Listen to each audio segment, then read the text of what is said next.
નમસ્કાર.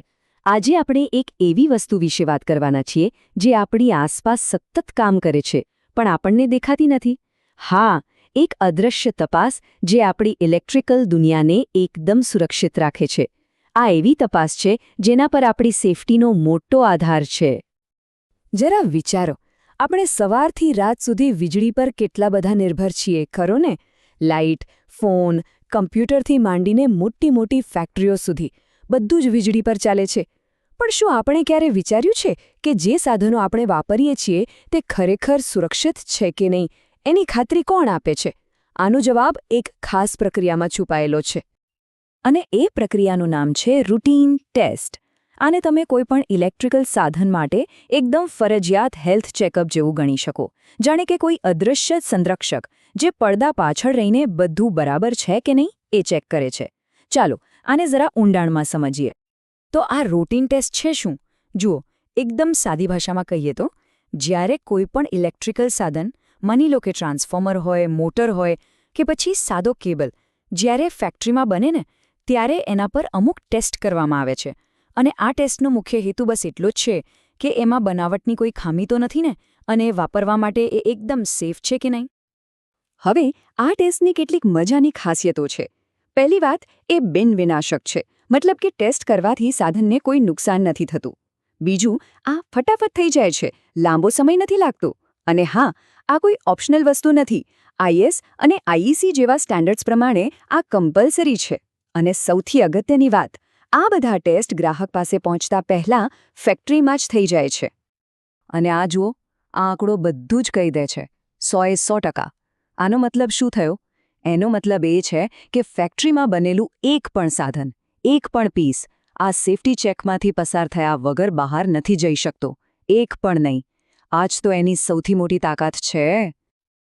ઓકે, તો આપણને એ તો ખબર પડી ગઈ કે આ ટેસ્ટ શું છે, પણ સવાલ એ છે કે આ કરવામાં શા માટે આવે છે? આનો હેતુ શું છે? વેલ, એને આપણે એક 5 સ્ટેપ સેફટી મિશન કહી શકીએ, જે દરેક સાધનની ક્વોલિટી અને સેફટી પાક્કી કરે છે. આ મિશનનું પહેલું કામ છે ઉત્પાદન વખતે રહી ગયેલી નાની મોટી ભૂલોને પકડી પાડવી. બીજું, દરેક પીસ ઇલેક્ટ્રિકલી સેફ છે એ ચેક કરવું.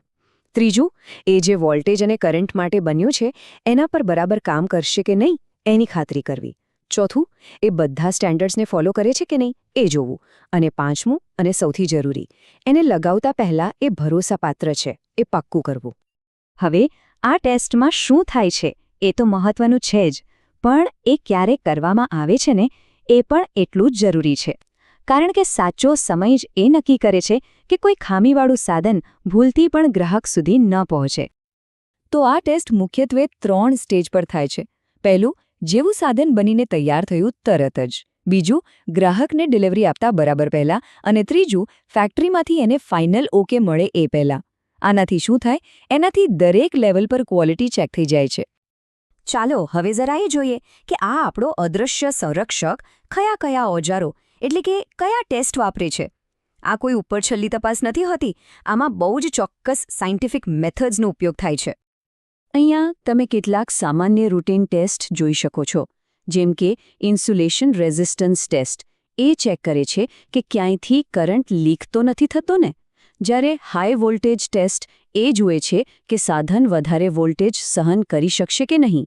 આવા અલગ અલગ ટેસ્ટ મળીને સાધનની પૂરેપૂરી તપાસ કરે છે. તો આખી વાતનો સાર શું છે?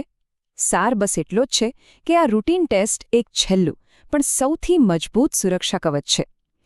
એ વાતની ગેરંટી આપે છે કે આપણી દુનિયાને પાવર આપતું દરેક સાધન જે ક્ષણે ફેક્ટરીમાંથી બહાર નીકળે છે એ જ ક્ષણથી વાપરવા માટે એકદમ સેફ અને ભરોસાપાત્ર હોય. પણ અહીંયા એક સવાલ જરૂર ઊભો થાય છે. આ ટેસ્ટ ફેક્ટરીમાં થતી ખામીઓને તો પકડી પાડે છે, એ બરાબર છે. પણ જ્યારે કોઈ સાધન વર્ષો સુધી ફિલ્ડમાં, એટલે કે વાસ્તવિક પરિસ્થિતિમાં કામ કરે છે ત્યારે શું? એની સલામતીનું શું? વેલ, એ એક અલગ જ ચર્ચાનો વિષય છે.